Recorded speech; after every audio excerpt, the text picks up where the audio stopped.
Om Swastiastu, selamat pagi, siang, atau sore kepada yang terhormat Dr. Niluputo Ekadiartini, Sarjana Kedokteran Magister Sains selaku fasilitator, dan Dr. Nima Desusilwati, Spesialis Neurologi Konsultan, selaku evaluator dari SGD A3 di Blok Neuroscience and Neurological Disorders. Pada kesempatan kali ini, izinkan kami untuk mempresentasikan hasil studi proyek kami yang berjudul Management of Cerebral Malaria. Sebelumnya, berikut adalah nama-nama untuk anggota dari SGD A3, dan selanjutnya akan dimulai dengan pembahasan dari bab 1. Untuk waktu dan tempat, dipersilakan. Baik, perkenalkan nama saya Leonard Nathaniel Saputra dengan 3 digit NIM terakhir 109. Izin untuk memaparkan latar belakang. Jadi cerebral malaria adalah komplikasi berat dari infeksi Plasmodium falciparum yang ditularkan melalui gigitan nyamuk Anopheles dengan angka kematian tinggi sekitar 13%. Penyakit ini banyak ditemukan di Afrika dan Asia, termasuk di Indonesia yang memiliki wilayah endemik seperti NTT, Maluku, Papua Barat, dan Papua. Gejala menyerupai ensefalitis seperti penurunan kesadaran, kejang, hingga koma dan kematian. Faktor risiko meliputi usia balita, kehamilan, imunitas rendah, dan riwayat tempat tinggal di daerah endemis. Diagnosis dan penanganan dini sangat penting untuk memperbaiki prognosis sehingga pemahaman mengenai aspek klinis dan tata laksana cerebral malaria menjadi sangat krusial. Sekian yang dapat saya sampaikan, akan dilanjutkan oleh teman saya. Terima kasih. Baik, perkenalkan saya Linda Regita Sayani. Selanjutnya itu adalah rumusan masalah. Yang pertama, apa definisi epidemiologi dan patofisiologi cerebral malaria? Kedua, bagaimana cara menegakkan diagnosis klinis dan pemeriksaan penunjang pada cerebral malaria?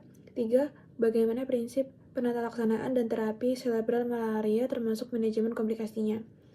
Yang keempat, bagaimana prognosis pencegahan dan edukasi yang dapat diberikan kepada pasien cerebral malaria? Kedua, tujuan. Yang pertama, menjelaskan definisi epidemiologi dan patofisiologi cerebral malaria menggunakan diagnosis klinis dan pemeriksaan penunjang cerebral malaria. Kemudian ketiga, membahas penata laksanaan dan terapi dan manajemen komplikasi cerebral malaria. Keempat, menjelaskan prognosis dan pencegahan serta edukasi pada cerebral malaria. Kemudian ketiga itu ada manfaat, di mana yang pertama itu memberikan pemahaman komprehensif bagi mahasiswa dan tenaga kesehatan tentang cerebral malaria, kemudian menjadi sumber informasi mengenai diagnosis, terapi, dan pencegahan cerebral malaria, dan kemudian meningkatkan kesadaran masyarakat terhadap bahaya cerebral malaria dan pentingnya pencegahan. Kemudian yang terakhir itu menjadi dasar referensi untuk pembelajaran dan penelitian lebih lanjut. Baik, saya Laura, izin untuk melanjutkan presentasi dari teman saya. Baik, jadi definisi cerebral malaria. Jadi, cerebral malaria merupakan komplikasi tersering dan paling berat dari infeksi Plasmodium falciparum yang menjadi penyebab utama kematian akibat malaria. Untuk definisi klinisnya yaitu sindrom gangguan kesadaran berat dengan koma lebih dari 1 jam setelah kejang berhenti atau hipoglikemia terkoreksi dengan ditemukan parasit Plasmodium falciparum pada apusan darah tepi. Untuk manifestasi klinis utama yaitu demam tinggi, kejang, penurunan kesadaran hingga koma, dan bila tidak segera ditangani dapat berujung pada kematian. Untuk epidemiologinya sering menyerang anak-anak di Afrika Sub-Sahara, namun juga terjadi pada dewasa di Asia Tenggara dengan variasi klinis. Untuk patologi utamanya yaitu sekuestrasi eritrosit terinfeksi atau infected RBC or IRBC pada pembuluh darah otak yang menyebabkan gangguan mikrosirkulasi dan inflamasi sistem saraf pusat. Selanjutnya akan dilanjutkan oleh teman saya. Baik, untuk epidemiologi cerebral malaria, ini merupakan manifestasi paling berat dari infeksi Plasmodium falciparum dan menjadi penyebab utama morbiditas serta mortalitas malaria, terutama pada anak di bawah 5 tahun. Di Indonesia, kasusnya paling banyak ditemukan di wilayah endemis seperti NTT, Maluku, Papua Barat, dan Papua, dengan faktor pendukung seperti iklim tropis, curah hujan tinggi, dan keberadaan vektor Anopheles. Insiden meningkat pada musim hujan dan di daerah dengan fasilitas kesehatan terbatas. Secara global, malaria mencapai sekitar 219 juta kasus per tahun dengan 1% infeksi Plasmodium falciparum berkembang menjadi malaria cerebral yang memiliki tingkat kematian 20-30% dan diperkirakan menyebabkan hingga 1 juta kematian anak setiap tahun. Pola epidemiologi cerebral malaria ini menegaskan pentingnya pencegahan malaria cerebral secara global. Baik, sebelumnya perkenalkan nama saya Putri Cantika Putri Merawetnyana dengan 3 digit NIM terakhir 218. Di sini saya akan menjelaskan mengenai patofisiologi cerebral malaria. Patofisiologi cerebral malaria dimulai dari penumpukan sel darah merah yang terinfeksi oleh parasit Plasmodium falciparum pada pembuluh darah otak. Sel-sel ini menempel pada dinding pembuluh darah yang dimana menyebabkan sumbatan dan kurangnya aliran darah atau iskemia. Perlekatan ini juga memicu pelepasan zat-zat peradangan dan merusak sawar darah otak atau blood-brain barrier, yang dimana akibatnya cairan dan protein bocor ke jaringan otak yang menyebabkan edema cerebral. Peningkatan tekanan intrakranial akibat edema ini dapat menekan batang otak yang berujung pada penurunan kesadaran, herniasi, bahkan kematian. Baik, sekian penjelasan dari saya. Untuk selanjutnya akan dijelaskan oleh teman saya. Terima kasih. Terima kasih atas waktu yang telah diberikan. Sebelum mengizinkan saya memperkenalkan diri, nama saya Lukut Katkulandari dengan 3 digit NIM terakhir 081. Di sini izinkan saya untuk menjelaskan mengenai diagnosis dari cerebral malaria yang bagi 2, yaitu diagnosis klinis dan diagnosis penunjang. Cerebral malaria merupakan komplikasi neurologis malaria Plasmodium falciparum yang ditandai dengan ensefalopati diffuse setelah demam, diikuti penurunan kesadaran, kejang, defisit neurologis vokal atau psikosis. Menurut WHO, diagnosis yang ditegakkan bila terdapat koma lebih dari sama dengan 1 jam setelah kejang atau hipoglikemia terkoreksi, kemudian ditemukannya Plasmodium falciparum aseksual pada apusan darah, serta tidak adanya penyebab ensefalopati lain. Untuk pemeriksaan penunjang, yang utama adalah dilakukan apusan darah tebal dan tipis untuk melihat bentuk aseksual dari Plasmodium falciparum dengan pewarnaan GEMSA. Selain itu bisa dilakukan Rapid Diagnostic Test atau PCR untuk mengonfirmasi diagnosis. Selain itu dapat dilakukan beberapa pemeriksaan mata seperti fundoskopi, OCT, atau FFA untuk menilai retinopati malaria. Ada juga beberapa pemeriksaan untuk mengeksklusi diagnosis banding, misalnya fungsi lumbal untuk menyingkirkan meningitis atau ensefalitis. Selain itu juga ada beberapa pemeriksaan lain seperti CT scan atau MRI kepala dan elektroencephalogram. Adapun beberapa biomarker yang diteliti saat ini untuk menunjang diagnosis dan juga melihat prognosis dari cerebral malaria seperti yang telah tertera di slide tersebut. Mungkin sekian dapat saya sampaikan. Untuk selanjutnya akan dilanjutkan oleh rekan saya. Terima kasih. Baik, perkenalkan nama saya Ivani Aurelia Sembiring dengan 3 digit NIM terakhir 061, izin untuk membacakan penata laksanaan awal. Penanganan malaria cerebral diawali dengan menyingkirkan penyebab lain gangguan kesadaran seperti hipoglikemia, meningitis, dan asidosis metabolik melalui pemeriksaan gula darah, cairan cerebrospinal, dan juga gas darah. Stabilisasi jalan napas, tanda vital, dan sirkulasi harus dijaga dengan pemasangan infus untuk memulai terapi artesunate intravena. Jika tidak kejang, obat antikonvulsan seperti benzodiazepin diberikan segera untuk mencegah kerusakan neurologis. Selang nasogastrik dan juga kateter urin dipasang untuk mencegah aspirasi dan memantau fungsi tubuh, serta posisi pasien dianggap atau enggak diganti setiap 2 jam untuk menghindari luka tekan. Pemeriksaan rutin gula darah dan keseimbangan cairan juga penting dilakukan selama masa perawatan. Terapi utama menggunakan artesunate intravena dengan dosis 2,4 mg per kilogram diberikan 3 kali pada 12 jam pertama, kemudian setiap 24 jam hingga pasien bisa beralih ke pengobatan oral menggunakan regimen DHP ataupun ACT selama 3 hari. Jika artesunate tidak tersedia, pengobatan diganti dengan kina infus dan oral selama 7 hari dengan kombinasi antibiotik sesuai kondisi pasien. Di daerah terpencil tanpa fasilitas intravena, WHO merekomendasikan pemberian artesunate prarujukan melalui jalur rektal untuk anak di bawah 6 tahun atau alternatif intranasal yang lebih efektif dan mudah diterima, terutama jika pemberian oral tidak memungkinkan. Baik, untuk cerebral malaria, termasuk malaria berat yang dimana terapinya memiliki obat pilihan utama yaitu artesunate intravena atau intramuskular dan ACT sebagai terapi lanjutan setelah pasien stabil dan bisa minum oral. Untuk pemberian artesunate intravena lakukan sekali sehari dan dilanjutkan sampai pasien bisa dialihkan ke terapi oral yaitu ACT. Jika ACT tidak tersedia, maka quinine IV bisa digunakan. dan wajib monitor ketat hipoglikemia.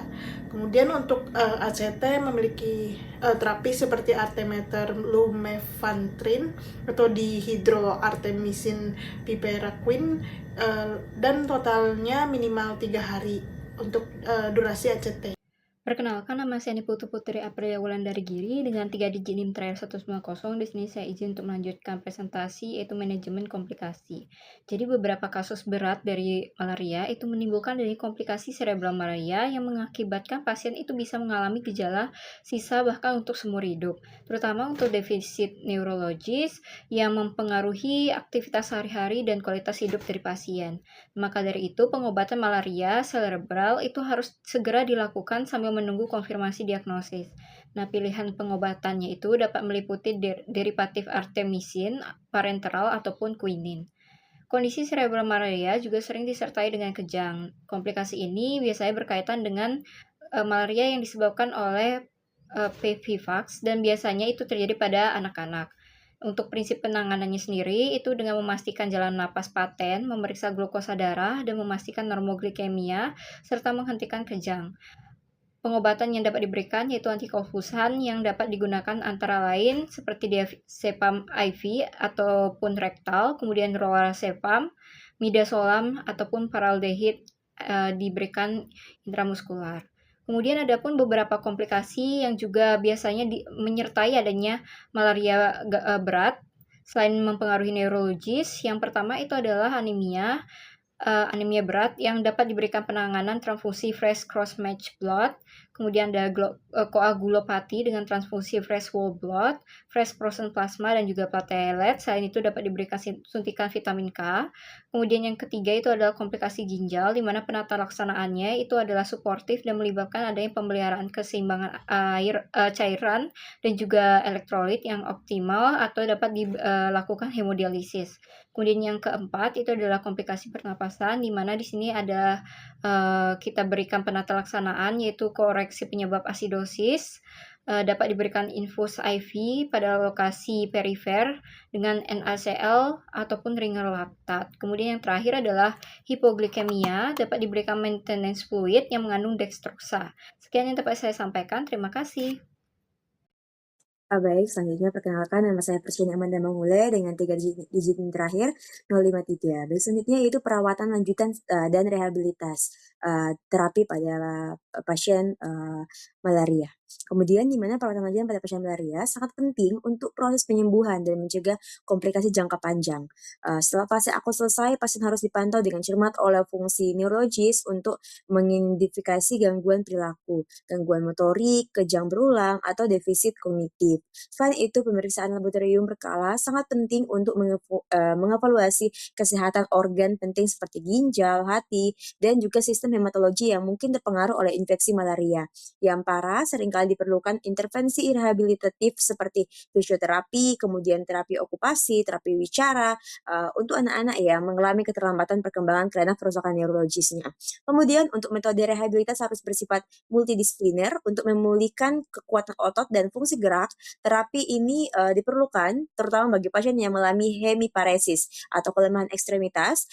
Terapi wicara digunakan untuk orang-orang yang mengalami gangguan komunikasi atau disfagia, sedangkan terapi okupasi membantu pasien mengembalikan kemandirian dalam aktivitas sehari-hari. Kemudian stimulasi kognitif pada usia ini sangat penting untuk mencegah disabilitas permanen dan mendukung perkembangan otak anak-anak. Baik, sekian dari saya. Terima kasih. Baik, selanjutnya perkenankan saya Elizabeth Lovelyn Lunardi dengan 3 digit NIM akhir 137 untuk membahas terkait dengan prognosis serebral malaria. Serebral malaria memiliki prognosis yang sangat buruk dengan angka kematian mencapai 100% bila tidak diobati dan dapat mencapai hingga 25% pada pasien yang telah mendapatkan pengobatan secara tepat. Mortalitas dapat mencapai 20% pada anak-anak dan 30% pada orang dewasa sehingga menunjukkan risiko yang signifikan pada kedua kelompok usia tersebut. Tingginya angka kematian pada serebral malaria sering dikaitkan dengan hipoglikemia dan asidosis sebagai indikator utama.